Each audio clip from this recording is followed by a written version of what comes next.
episode ng Saints and Beliefs. Naniniwala tayo na ang Espiritu Santo ay katlong persona sa banal na Trinidad. Ito ay Diyos katulad ng Ama at ng Anak.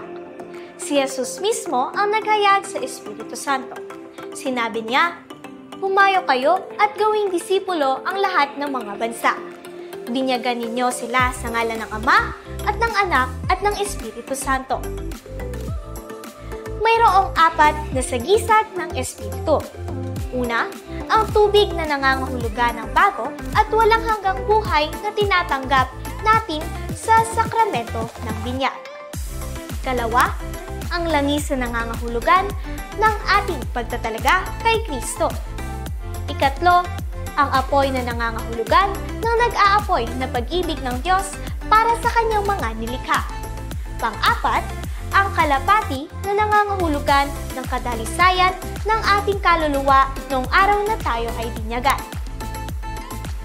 See you sa susunod na episode ng Saints and Beliefs na handog ng Labora Media ng St. Benedict Parish at ng St. Padre Pio Pietrelcina Council 15434.